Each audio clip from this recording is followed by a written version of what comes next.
आज से कुछ दिन पहले मुझे इन भाई ने कमेंट करके कहा था कि मेरे एक्शन फिगर का रिव्यू लाने के लिए, तो आज मैं लेकर के आ गया हूँ सिर्फ इन भाई के कहने पर। और वीडियो के एंड में शॉर्ट आउट भी है, तो उसे बिल्कुल भी मिस मत करना।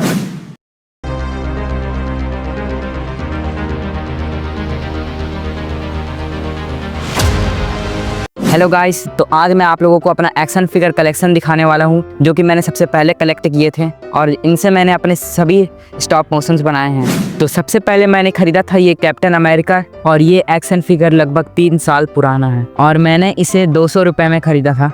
और मैंने इसे पूरी तरह से कस्टमाइज़ किया हुआ है। इसके हैंड्स में मैंने बहुत सारे जॉइंट्स लगाए हैं। सबसे पहले मैं मार्वल लेजेंड्स बाई करने की सोच रहा था, पर मुझे फिर ये ख्याल आया कि मुझे इसे ही कस्टमाइज़ करना चाहिए, तो फिर मैंने इसी को कस्टमाइज़ कर दिया। मार्वल लेजेंड्स नहीं लिया और ये मुझे बहुत पसंद है। इसे एनिमेट करने में भी आसानी होती है। उसके बाद मैंने ख़रीदा था 2021 में ये हल्क का एक्शन फिगर, जो कि इसे भी मैंने 200 रुपये में ख़रीदा था और इसे भी मैंने कस्टमाइज़ किया है लगभग कुछ ही दिन पहले। पर मुझे लगता है कि मुझे इसे कस्टमाइज़ नहीं करना चाहिए था, क्योंकि इसके हाथ में ये गड्ढे टाइप का बन गए हैं, देख ही सकते हो। पर फिर भी ये एक्शन फिगर मुझे पहले से तो अच्छा ही लगता है।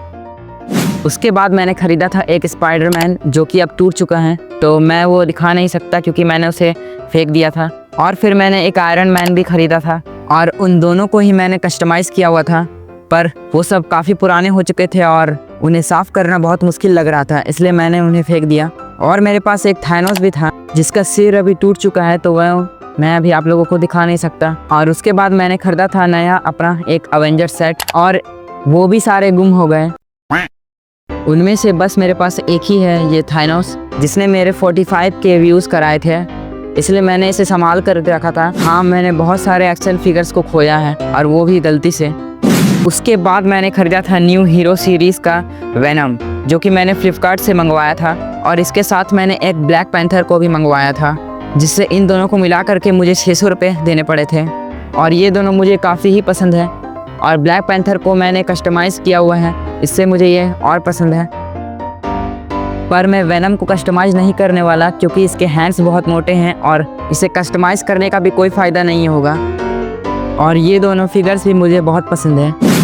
और उसके बाद मैंने ख़रीदा था और एक न्यू अवेंजर सेट, जो कि 3 महीने पहले ही ख़रीदा था, और ये सेट मुझे पड़ा था 450 रुपये का, जिसमें था एक थॉर, एक हल्क और थानोस और बैटमैन और आयरन मैन और कैप्टन अमेरिका। ज़रा कैप्टन अमेरिका का मुंह तो देखो भाई। ये फ्लिपकार्ट वाले आजकल बहुत चूना लगाते हैं। ये कैप्टन अमेरिका मुझे बिल्कुल भी पसंद नहीं। और मेरा फेवरेट स्पाइडरमैन, उसके बाद एंट मैन और आखिर में फ्लैश। तो ये थे मेरे अवेंजर्स का सेट, और ये पूरा अवेंजर्स का सेट मुझे बहुत पसंद है, सिवाय कैप्टन अमेरिका के। उसके बाद मैंने एक चीज़ बनाई थी, जो कि मैंने खुद से पूरा की पूरा बनाया हुआ है, माइनक्राफ्ट का स्टीव। और ये पूरी तरह से कार्डबोर्ड का बना हुआ है, और मैंने इसे 1 महीने पहले बनाया था।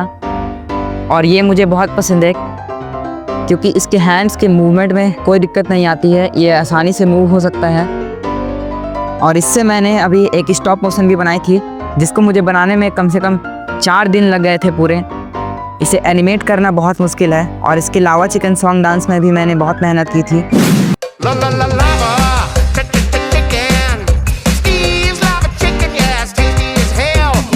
पर उस वीडियो पे भी मेरे व्यूज़ नहीं आए। फिर मैंने इसकी एक शॉर्ट भी बनाई, डायमंड शॉर्ट, जिससे ये और कूल लगता है। तो मेरे होम सीरीज़ के पार्ट 2 में ये भी रहेगा और इसका शॉर्ट भी रहेगा। तो ये थे मेरे कुछ एक्शन फिगर्स जो कि मैंने ख़रीदे थे। और मैं शॉर्ट आउट देना चाहूँगा स्टॉप वर्सेस को, क्योंकि इन भाई ने ही मुझे आज तक का सबसे अच्छा कमेंट किया था, जो कि आप पढ़ सकते हो।